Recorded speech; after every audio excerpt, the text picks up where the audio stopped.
my way break at work, so I won't be here long. Well, good to see you.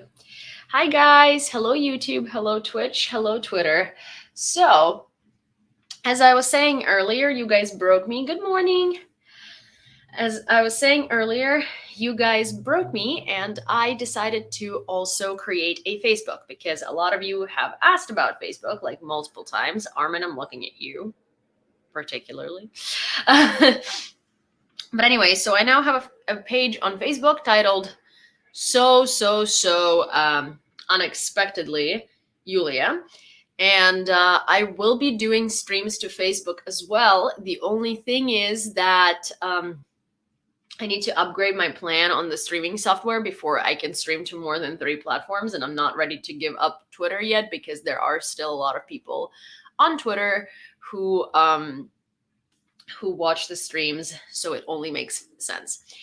So hi Armin, hi Lauren, hi Taz, hi Renee, hi Carolyn, hi Prexis, and hi Kayla. Also, Renee, I am not sure that I'm pronouncing your name right because anytime I see a different spelling of a name, I always ask to let me know if I'm doing it right. And if I'm not, please correct me because, as a not Julia in America, I'm very used to people being absolutely horrendous with pronouncing my name. Hi, Rusted. Hi, One Little Nick. Thank you so much for the rose. Really appreciate it. Hi, Kareen. Good to see you. Hi, Leanne. Hi. Привіт, Юлі, привіт. Off to work soon. Hope to catch you later. Yeah, thanks for stopping by. Hi, Sandra. Good morning. Yeah, it is morning in Seattle. Nice. Hi, Carlos. Also, if I accidentally missed you and I didn't see that you said, Armin, that was so fast. Hello, Armin. You know how I just said that that you broke me and I now have a Facebook page and I said that I'm particularly looking at Armin. Well, Armin just followed it. But hello, Armin. Nice to see you on Facebook too. But yes, hi, Shrimp Mo. Hello. So what was I gonna say? What Sandra says, by the way, you pronounce my name the American way, not the Kiwi way. So would it be Sandra? Sandra? Shot in the dark? Sandra? But yeah, hi Todd. So if I did not mention your name and I didn't see you saying hello, I'm sorry. I didn't mean that on purpose. I just didn't see because 2 chats flowing at the same time. Hard, difficult, level difficult. Also, hi Kayla. Good to see you. Haven't seen you in a while. And okay, Sandra. It'll take me a second to adjust, but I'll adjust. So let me take a sip of my coffee. Oh, thank you for following on Facebook. Happy Malanka. Yeah. Ukrainian cultural traditions. You ignored me. Hi, Squirrel. Hi, Shaw. Hi, Grumpy. Hi, Grumpy on all of the platforms. Okay, so today's title of the news stream is Russia is preparing for long-term blackouts. So it's very strange because there are not really it's a rumor, but we're going to address it. Because as you might know, Ukraine has been striking deep into Russian territory for a while now, since the last couple of months of 2022. And that makes Russia worried that Ukraine will be able to strike the Kremlin or any other necessary infrastructure in Moscow. And the rumor is, hi Notabotter, the rumor is that in Moscow, they're preparing for long-term blackouts just in case Ukraine strikes infrastructure or, or something happens that could result in loss of electricity. And that's something they fully expect from Ukraine, which is really funny because we don't really target civilian infrastructure because we are not, we're not awful people, but oh well. And it does So basically, according to, you know what, I'm gonna read you Привіт, пиріжочки, and Привіт, тузенчик. Тузенчик, так. And I'm going to just read you the thing honestly because I don't want to get anything wrong. And it was like a very interesting bit of information because, well, how the turntables, huh? How the turntables. You know, personally, I'd be so happy to see Moscow in a complete blackout and them not knowing what to do with it, just for petty reasons. Not even petty reasons, for reasons of karmic justice, but at the same time, like, it's not the most important thing, because really, I would much rather just, not see that and also not see blackouts in Ukraine. But in all kinds of online publics allegedly related to the Kremlin and the Ministry of Defense of the Russian Federation, the following interesting information appeared. The Moscow authorities began to prepare for a long-term lack of electricity in the city. They have already begun to buy generators and fuel supplies for them, said the source in the Moscow mayor's office. So far, 500 generators have been purchased. The plans include at least several thousand to meet the demand for electricity, at least in the center of Moscow and government agencies. Plans are also being developed in case the subway stops in the city. Oh no, Putin's not going to be able to use his secret underground network to get to the bunker in Ural. Woohoo. Anyways, the interlocutor does not know what exactly the disconnections may be connected with, but he suggests that the electricity may disappear as a result of military strikes on the city or sabotage.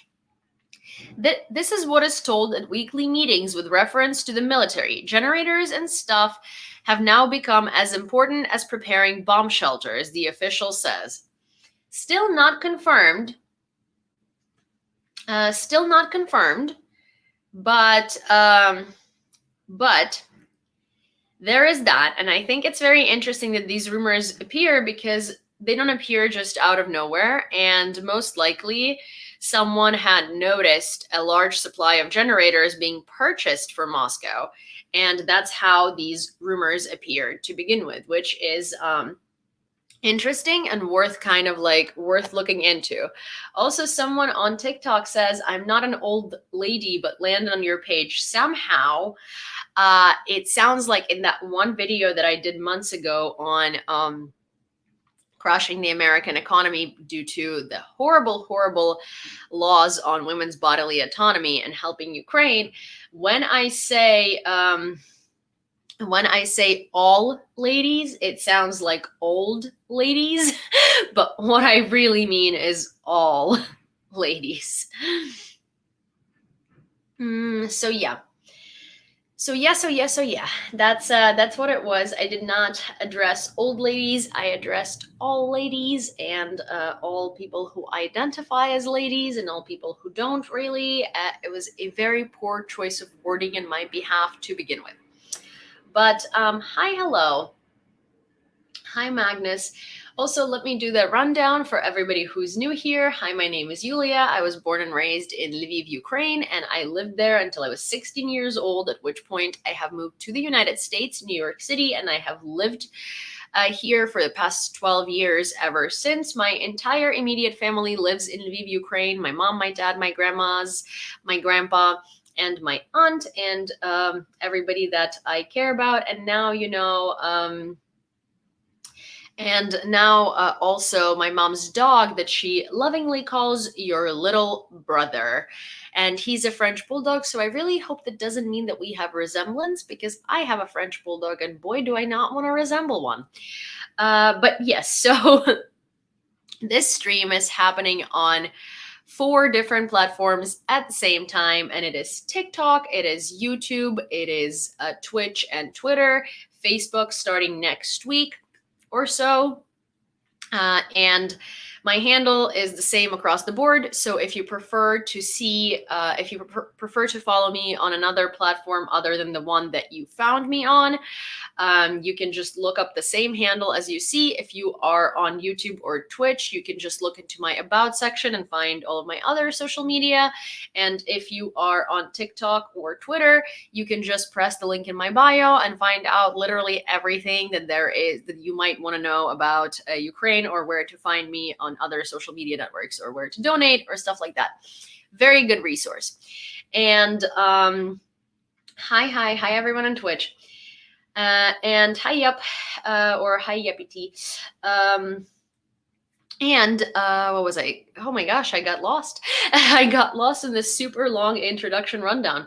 But yes, so basically, if you want to find out all of this stuff, you can go to the link in bio, or if you're on TikTok, you can just press the play button next to my profile picture if you want to find me on YouTube, which I highly recommend that you do, because I do brief news rundowns, which are basically the summaries of everything that happened in pertaining to Ukraine in the week so far. I do them twice a week. They're 20 minutes or less, and they're incredibly useful if you want to catch up on the news fast.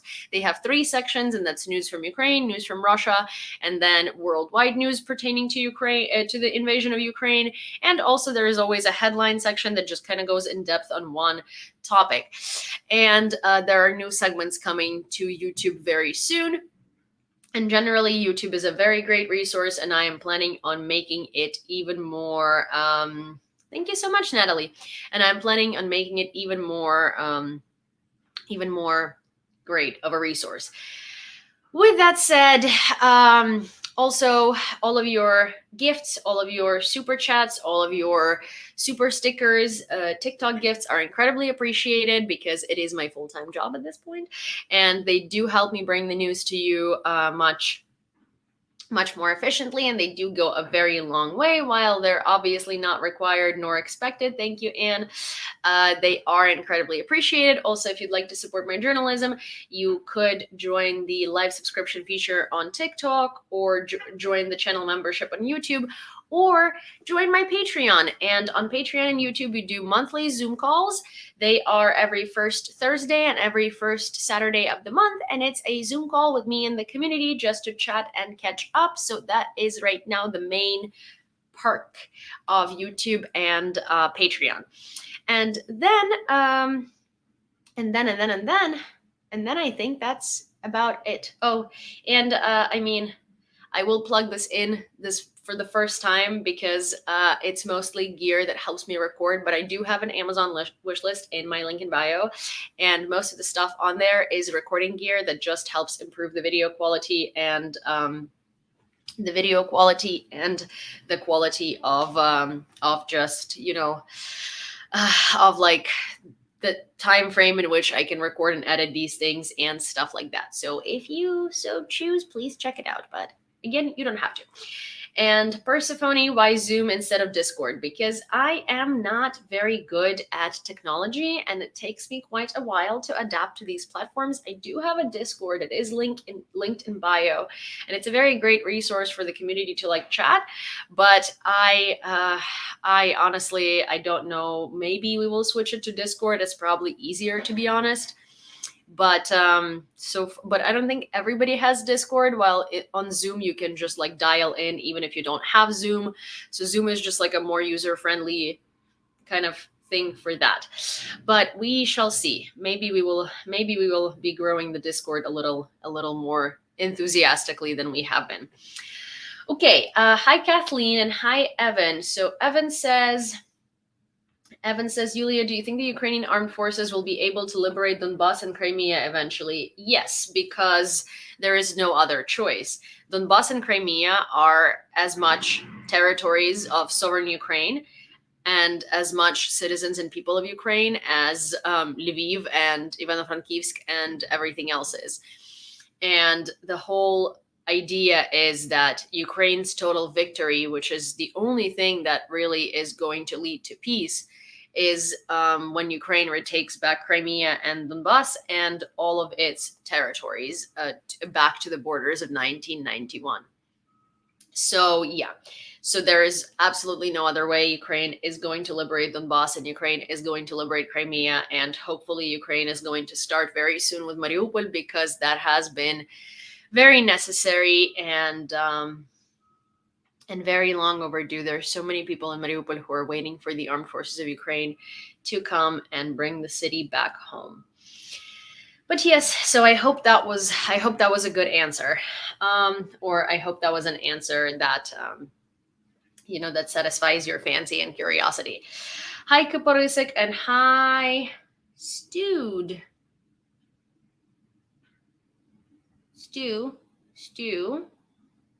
Editoru. Okay, Stu. So, hi, Stu. Sorry, sometimes hard to read a handle. Okay, so we're gonna start on the news rundown, and Hopefully it should take about 45 minutes, and then we can do discussion. If you guys want to ask some questions during the news rundown, it's hard for me to pay attention, but I would like to answer your questions. So if you would so choose, you can always send a super chat. It pops up on the screen very, very, very much brightly and like super colored, so it's hard for me to miss it. That is not to say that I won't be answering other questions that are not super chats. I, of course, will be. But if you guaranteed want your question answered, super chat is the way, because that way I won't be able to miss it. Okay. In Dnipro, the body of one more dead child was found under the rubble of a destroyed residential building on the 4th floor. In total, 41 people, including 4 children, died. 79 people, including 16 children, were injured, and 39 people, including 6 children, were rescued. So if you missed this, which I don't know how you could have possibly missed it, but basically Russia launched its first massive airstrike of 2023 on Ukraine, and it had landed on Dnipro. There was a high-rise-ish apartment building. If you live in Europe, it's high-rise. If you live in the US, or even if you live in England, it's not really that much of a high-rise, because in London, for one, and in New York, we're all used to much higher buildings. But it's a high-rise building for the standards of Ukraine, and there was an airstrike on it. Russians are trying to blame Ukraine for it, because they're saying that our air defense is just garbage, and that's what's to blame for the death of so many people. So it's not the airstrike from the RF, it's the air defense of Ukraine that's to blame. Of course, that makes so much sense. But anyways, so the arguments there are, of course, very very normal to Russia. Just blame Ukraine and, find a reason to say that we are Nazis who deserve it.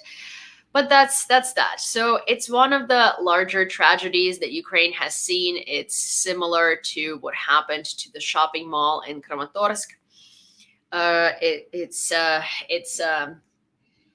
It's very, very tragic, and there are so many just unfortunate, very sad and horrifying events that transpired there. People were buried under the rubble for hours and hours on end. They were screaming, they were making noises.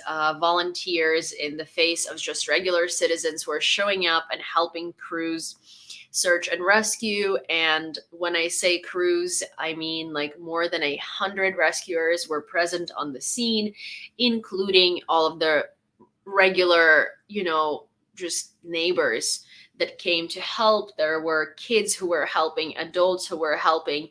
Just everyone came together to try and rescue as many people as possible. Nonetheless, 41 so far have been pronounced dead. 79 are injured. Some of them are in critical condition in a hospital. There are also, I think, 33 people missing. So it's just devastating. There was this famous photograph of a girl sitting in a half-ruined apartment, and she was sort of looking down. So that girl lost her boyfriend to the front lines in September, and now she lost her home and her parents, at the time were buried under the rubble, and it is still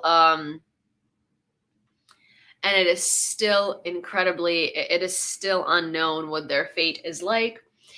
There was a trainer who also died from the airstrike, and him and his family, so it was a trainer and his child, and I believe he's survived by his wife and another child, and they have fled Melitopol a couple of months ago, which is a Russian occupied city, and it was shelled incessantly, and they escaped it, and they had just found an apartment in Dnipro, and they had just restarted their life, and now this happened. And then there was this photo that I'm sure everyone had seen. It's a yellow kitchen, and there is just a wall missing, and you can see into the kitchen.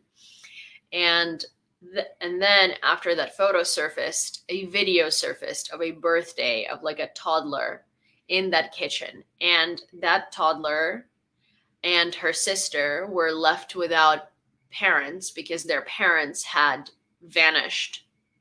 And by vanished, I don't mean we don't know what happened to them. We do. They are no longer with us. So these kids are now orphans. So yeah. So it's just, it's just incredibly, incredibly upsetting, and it's incredibly, incredibly awful. And so I am going to say that something that fueled this Russian misinformation campaign and about Ukraine's air defense being to blame is none else but Arestovich.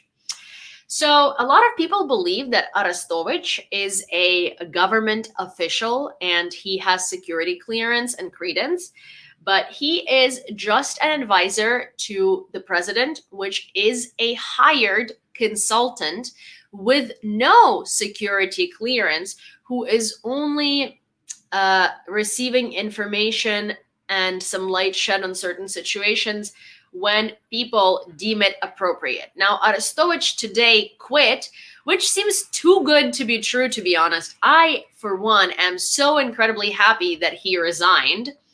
And he said it's because he made a huge mistake. But basically, he said that it's Ukrainian air defense missile that fell into the apartment building in Dnipro, which is not true. There has been multiple videos proving the opposite. It's a Russian X-22 missile, not Ukrainian air defense missile. But Ukrainian air defense missiles are not equipped to take down X-22 missiles because they are anti-ship missiles or anti-aircraft missiles, not precision missiles. But anyways, I digress. Alexei Arestovich in general is a very controversial figure, and he is awful.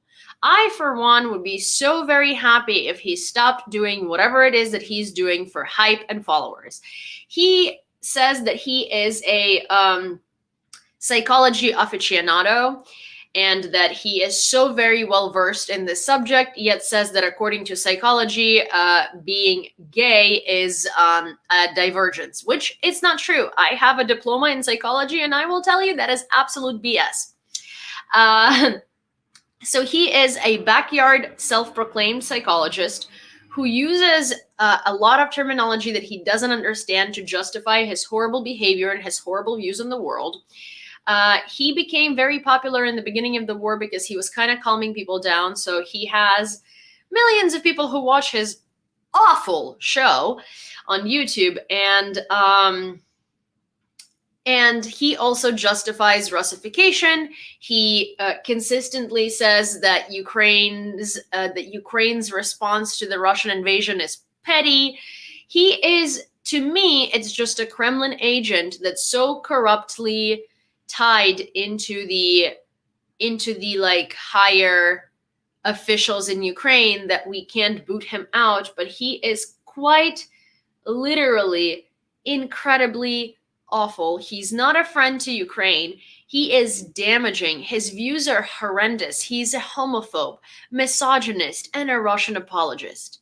So if you hear anything coming out of Arestovich's mouth, just don't believe it.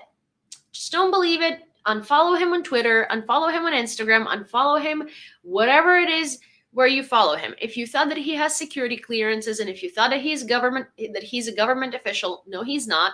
He had a contract as a consultant to the government, has no security clearances, and uses the whole office of the president as the credential behind the stupid stuff that he says that literally has no merit or basis to it. And I understand that he quit specifically to make it look like, he is standing up to his mistakes and he's such a stand-up guy and he's so great.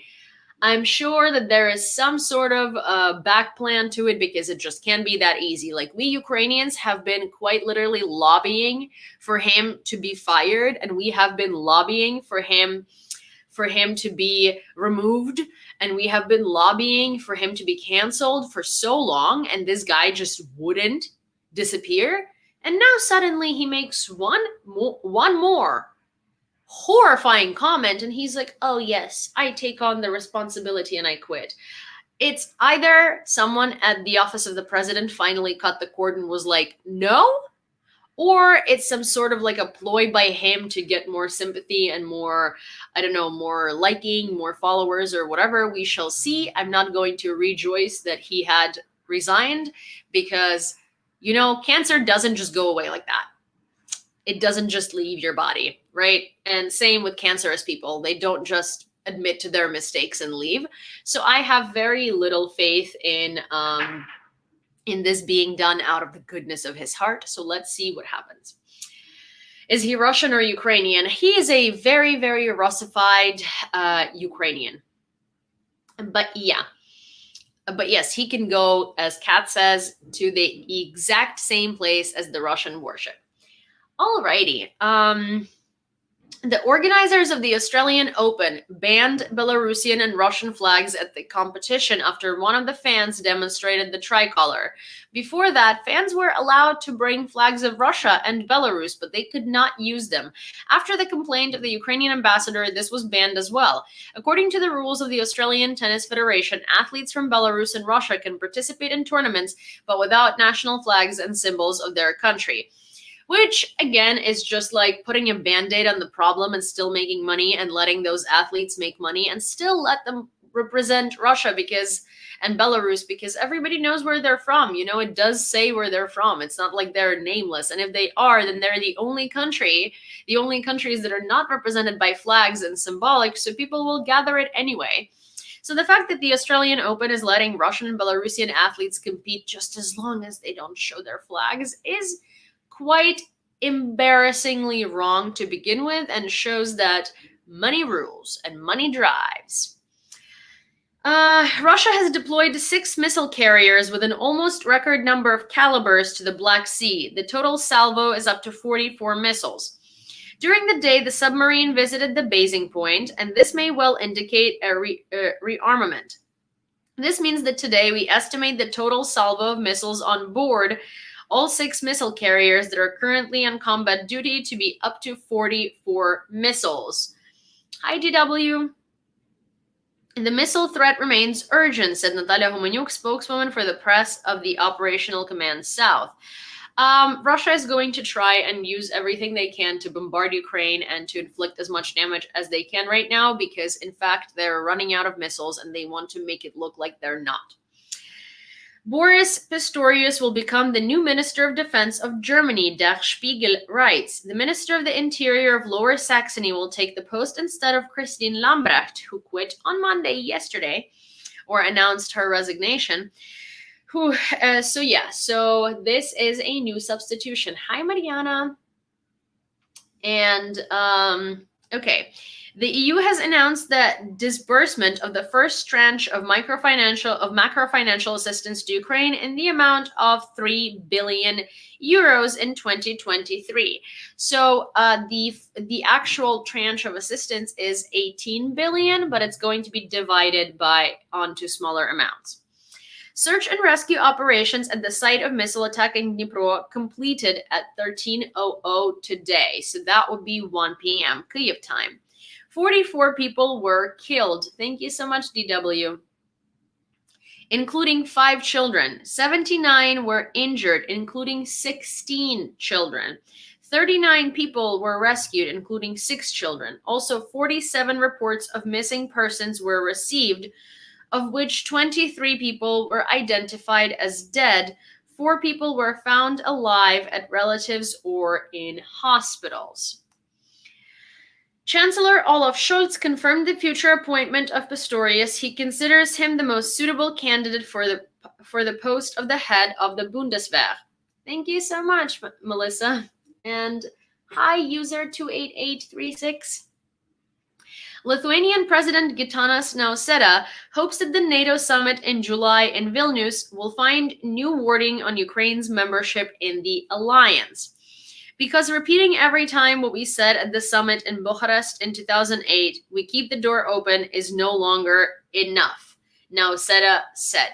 And I know that I've received reports from Lithuanians that they really don't like Gitanas Nausėda, but I will say that he's kind of like a Boris Johnson version in this a Boris Johnson version of support in this kind of way, because he might not be absolutely perfect. Neither he might be horrible. He might be corrupt. He might have all of these like things behind his back that obviously we don't see as outsiders to Lithuania. But I will say that his language regarding the support of Ukraine is very strong, and I do really appreciate at least that. So yeah, and also, I mean, obviously he doesn't speak just for himself. He speaks for the Lithuanian people because he needs to appease the Lithuanian people. So at the end of the day, it's the people of Lithuania that guarantee that support for Ukraine is this strong. So I would like to thank you guys. The only way to end the war in Ukraine is the defeat of Russia, said Andrzej Duda, the president of Poland, at the World Economic Forum in Davos. It must be stopped. Russians must be stopped. This war can only end in one way, with the defeat of the Russians, by driving them out of Ukraine. We must make sure that this happens. And the only way this can happen is if the world stops holding back on weapons. Like, what's Germany's reason to not provide Ukraine with Leopards? They recently said that even if they agree to send Leopards to Ukraine, the production of them is going to take until 2024. That's an excuse because there are at least 5 countries in Europe already that had agreed to provide Ukraine with a various amount of Leopards based on how many they have, if Germany allows them to. So this argument of like, oh, we would, but it would take a long time anyway, is just a diversion because there are Leopards that are ready to be transferred in other countries, and those countries are happy to provide them. Freelance advisor to the presidential office Oleksiy Arestovich wrote a letter of resignation. Woohoo! I want to show an example of civilized behavior. A fundamental mistake. Therefore, resignation, he wrote on Facebook. Oh, so poetic. I'm sure his followers loved it. He has like a little bit of a cult following, you know, of people that just don't listen to anything he says anymore because his voice was soothing at the beginning of the invasion, and now they will just like stand behind him, you know. The day before, Arestovich was criticized for saying that the Russian missile X-22, which hit a high-rise building in Dnipro, was allegedly shot down by Ukrainian air defense. This thesis was picked up by Russian propaganda to justify the strike. Exactly. And it's funny because I have Russian bots in my comments on my most recent video, actually, who are using this thesis. And they say Ukrainian Ministry of Defense admitted that this had happened. And when I question them as to who in the Ukrainian Ministry of Defense had said that, because no one did, they say Arestovich. He is in the office of the president. And this is how you are led to believe that he's a legitimate character, not just some clown who is abusing his title, okay? So Oleksiy Arestovich has nothing to do with the Defense Ministry of Ukraine. He has no clearance to the Defense Ministry of Ukraine. He has no clearance to this data. And again, he has no clearance to begin with. He is or was at that point an advisor to the office of the president. That means that, yes, he can use the official presidential background, unfortunately, to spew his garbage, but he is just a contract worker, not an official figure at the office of the president. It's a hired consultant. an advisor to the office of the president, consultant to the office of the president. Just want to make that sure. Occupiers struck an educational institution in Kupiansk with S-300 missiles, deputy head of the OP. One of the educational buildings was destroyed. There are no casualties. The World Economic Forum is taking place in Davos. What is known as of now from the positive moments for Ukraine? Mayor of Kyiv Klitschko met with German Vice Chancellor and Minister of Economy Habeck in Davos. They talked about further support for Ukraine and the transfer of weapons. Positive decisions have been made. Good news will be soon. Finland is ready to join the transfer of tanks to Ukraine. This was announced by Foreign Minister Haavisto. Polish President Duda said that his country is gathering a coalition of states that will provide us with Leopard 2 and hopes to form an armored brigade. President of the European Commission, Ursula von der Leyen, is also speaking in Davos today. Tomorrow, German Chancellor Olaf Scholz will address the forum, and there will be a session with the participation of the UN Secretary General. So yes.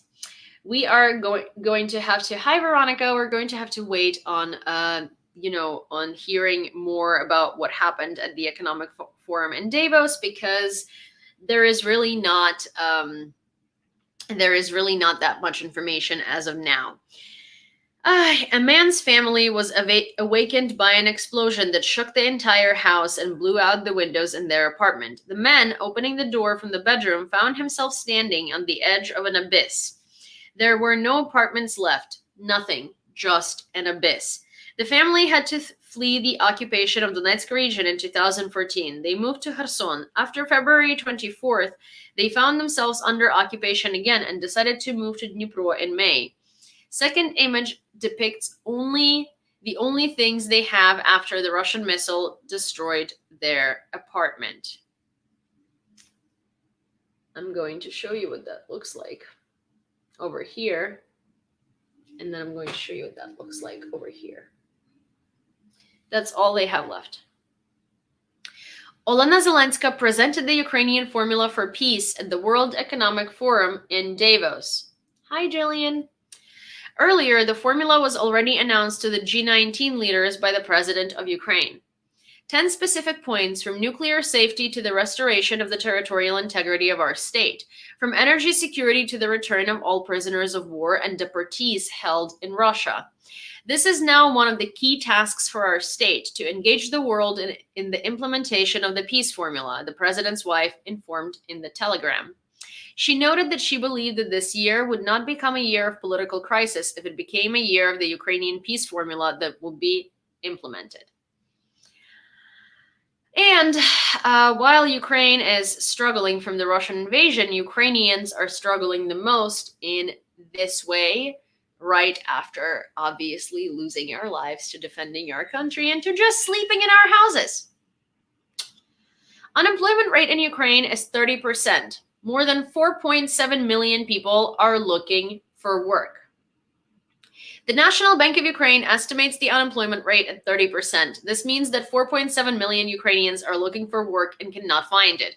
These figures consist of 2.7 million people outside Ukraine who want to return now and start working, and 2 million inside the country. Hi, Karina. Said the Vice Prime Minister, the first Vice Prime Minister, Minister of Economy, Yewleea during a session dedicated to Ukraine at the World Economic Forum in Davos. According to the minister, the big challenge is the departure abroad of millions of Ukrainians who are actively involved in the Ukrainian economy. Lots of cafes were closing, lots of businesses were closing because the employees weren't there or the owners weren't there, and it has really taken a huge toll on the economy of Ukraine. And also, of course, some factories were ruined, some people's workplaces were ruined, lots of people's workplaces were ruined. Lots of people's bosses died. So, there is a side to this that people don't necessarily think about, because we think about missiles and we think about airstrikes and we think about torture, but we don't think about the fact that missiles and airstrikes bring death not only in the very literal sense of it, but also in the sense of these people had lives, responsibilities, and jobs. And some of these people were employees, and some of these people were employers, and some of these buildings that get ruined employed and housed people. And so it's not just housing that Ukrainians are losing, it's their jobs. The European Union is preparing the 10th package of sanctions against Russia, said European Commission President Ursula von der Leyen. According to her, this package will mainly be aimed at closing loopholes with the help of which Russia bypasses the already established restrictions. Those who bypass the sanctions are promised huge consequences. And I actually talk about this. Belarus is involved in that sanctions package, hopefully. And I actually talk about this in my latest brief on YouTube. So if you're new here, I do have a YouTube channel that I highly recommend you follow, because there is a lot of very useful information there that isn't available anywhere else. And that includes the twice weekly briefs, which are 20 minutes or less news rundowns midweek and end of the week, every week. And they summarize everything that you need to know that pertains to the invasion of Ukraine. And also there are a lot more interesting and some fun segments coming to YouTube that will be informative and hopefully helpful to you.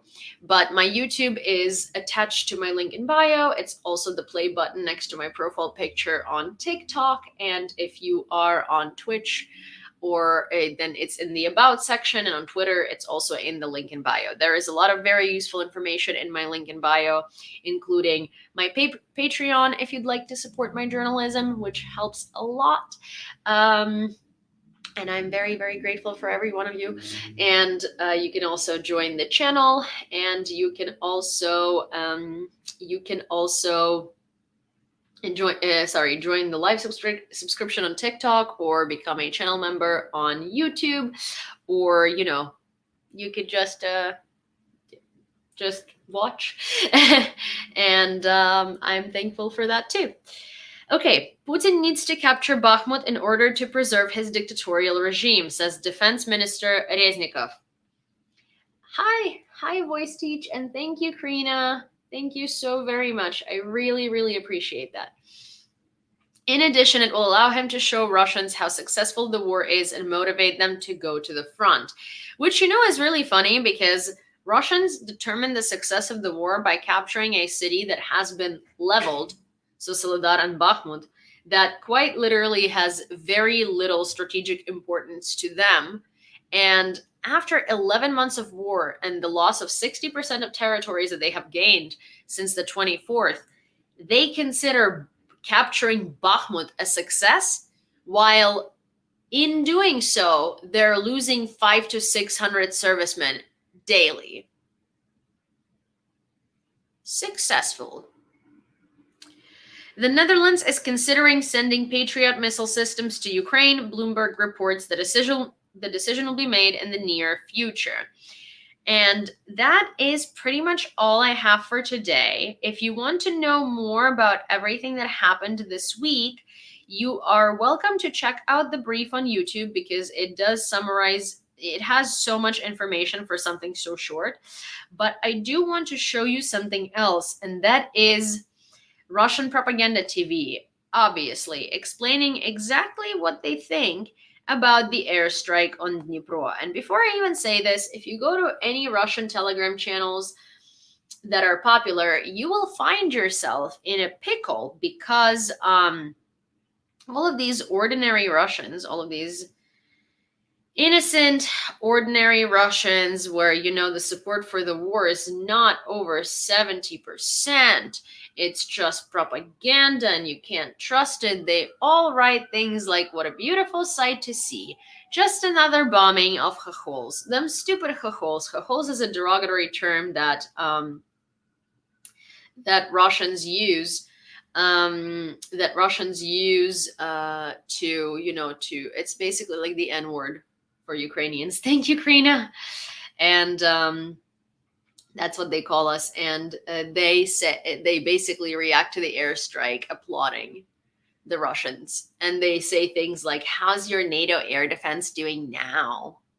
To the deaths of 40 plus people. So yeah, but there is a video of a Russian state propaganda TV channel that shows you Just that. And I just saw it the other day, and I really, really want to show it to you because it's important that you see it for yourself. Besides, Russian madness is an incredibly useful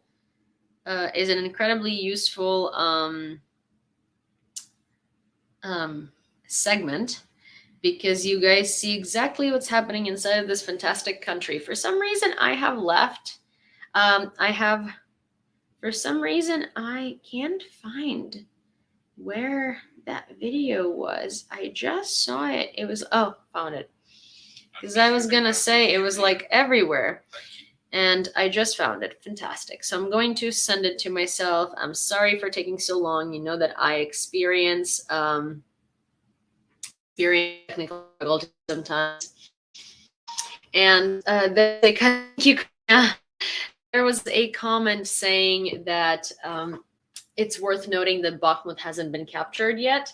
Well, Bakhmut has been having these incredibly fierce battles for a while now. It hasn't been captured yet, and it doesn't look like it will be captured. Bakhmut is actually standing very strong, and also they've thrown all of their resources to Soledar. So Bakhmut only has like Mobiks and Shmobiks there. So Bakhmut is not even anywhere close to being captured. Видели прекрасным фейерверком, таким вот, как положено. Приятно, не буду скрывать, приятно, но гораздо приятнее было бы увидеть разнесенный в хлам какой-нибудь Днепровский мост. Даже если в этот дом попала наша ракета, вот лично для меня это не меняет вообще ничего. Но посмотрите на фотографии Мариуполя. Вот что будет с Харьковом. Да, будет. И с Днепропетровском это будет. И с Киевом это будет. Yeah, so this is what Russian propagandists are trying to propagate as the mood against Ukraine. And they're saying that this needs to happen to more cities. So that's just something you need to know. And Russian people are cheering it on. If you go to Telegram channels, you will see a lot there. Actually, if you look at my thumbnail for my latest brief, there are certain there are messages on there. And those are messages taken from Telegram channels that I just translated. They're real. It's not like I just took something that doesn't exist. I actually translated those. And I took the most popular messaging and inserted it there. Thank you so much, Karine, for the super sticker. I really, really appreciate it. Thank you so much. It's very, very sweet of you. So yeah, that's Justin. Thank you, Karina. So yeah, that's the Russian world for you, and that's what Russians see for Ukraine. Yeah, so Tyrannus says, and these are paid propagandists. Unpaid average Russians on Telegram saying the same or worse. Exactly. Привет. Exactly. That's the whole thing, is that, like, a lot of people are always telling me, like, oh, it's not Russians, it's the Kremlin and it's Putin and it's the propagandists. Like, no, it isn't. And you don't have to take it from me. You can literally go to any Russian Telegram channels and click on the comments to any horrifying news from Ukraine and see exactly what they say. And there are like thousands of them. Thousands. And they think and say the exact same things, if not worse. And you can just take a screenshot on an iPhone. Thank you, DW. Thank you. Welcome back to the Spy Lair. And they say the exact same things, and you can take a screenshot on your iPhone. For instance, the iPhone has this like thing where you can copy text from pictures, and you can just plug it into Google Translate, or you can just press translate on the iPhone itself. Oh, thank you so much, DW. Thank you for the gift. I really appreciate it. And you will see. And it's like, a lot of people tell me like, oh, you don't provide sources to these things. Well, they're in Russian. Like, those messages are in Russian, but I also tell you exactly where to find it. So it's like, you can check everything I say by just looking up what I say and making and making the connection. I will start, I will start breaking down live videos post facto into into sections, so you know exactly when we're talking about what, so you don't have to scoop through an hour of information to find what you're looking for. And I will start putting in sources to the things I say. So I will start attaching articles. I'll start attaching if a Telegram channel. So I'll try to do that later tonight with the live. And you guys will be able to check it out for yourself, especially if I talk about something Russians do or say. Even if it's in Russian, I will include the source there, because with modern technology, you can always translate it and make sure yourself. But yeah, that's all I have for today. And please let me know if there are any questions or suggestions or anything like that. What I'm going to start doing with lives now that they're earlier in a day, I am going to start having a little program for Hi Stuart. I'm going to start having a little program for them, and they're going to be capped at 1.5 hours. Because, well, first of all, a lot of you are saying that 2-hour lives are way too long for you, and I think that an hour is a good timing, and then we can take 5 to 30 minutes to discuss and talk a little bit, and we're going to, and it's going to be a lot more structured, and it's going to be a lot easier for you, because a lot of you have also been saying that if you missed the live, you're kind of lost because you don't know when I stop talking and catching up, and when the news begins. So again, they're going to be broken down into sections on YouTube, but I won't be able to most likely do that until the evening that same day. So they will be broken down into sections a little later in the day. And yeah, we're just going to be adding a lot more comfort and a lot more accessibility and a lot more stuff like that to the channel. And yeah. So yes. And for all of those of you who are new or maybe haven't caught up yet, if you go into my link in bio on TikTok, you will find all of my social media attached there, or you can also find the play button right next to my profile on TikTok.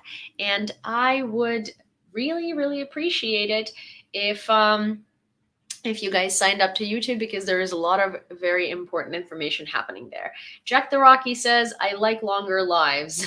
Oh, well, I mean, there's still going to be an hour to an hour and a half. So really, it's just that sometimes my lives are 2.5 hours, and that doesn't help anyone, especially me, because it takes 2.5 hours, and it also takes an hour to prep for them. And then basically it just eats all of my time for editing, ideas, for, talking to other news channels, and for basically finding the best source of information that I can for you.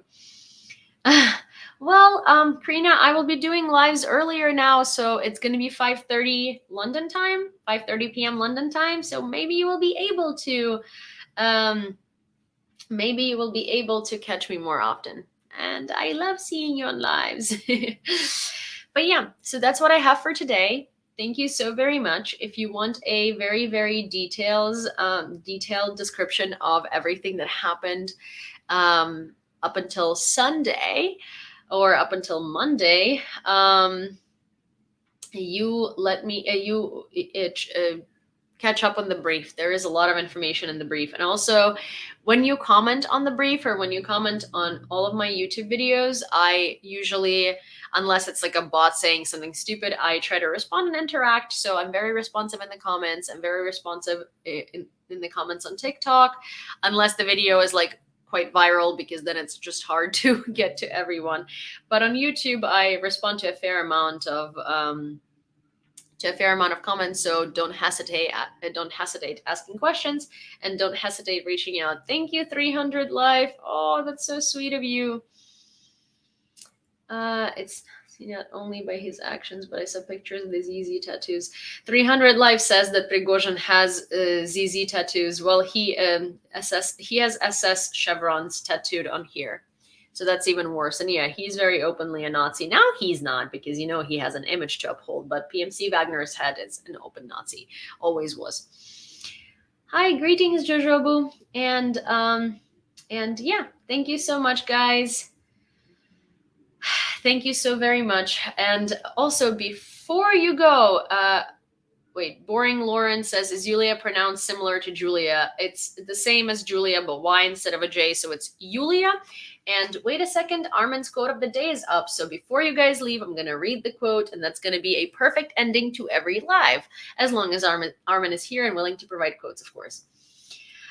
Cruel places breed cruel people. George R.R. Martin never underestimated the power of a dictatorial regime to poison the minds of millions of people, to turn an entire populace into sadists. Yeah, well, that's the whole thing, you know? It's like hurt people, right? So it's very similar to that. I very much agree. And I really, really appreciate all of Armin's quotes. They're very good and they're always very on point to everything that we talk about. So thank you, Armin, for providing those. And thank you guys for watching and listening. And I shall see you next time on Friday and Saturday at 12:30. But in between that, I will be releasing videos on YouTube. I will be releasing I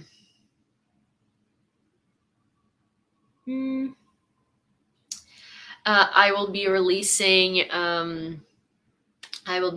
more videos on YouTube, on TikTok. I will be very active on Twitter. The whole point of, of making lives a little more spaced out is so I have more time to interact with you everywhere else. Okay, see you soon. Thank you so much, 300 Life and Mashbook. Good. That's a good point. Alrighty, thank you so much, guys, and see you later. Bye. Wait, well, okay. Bye first here. And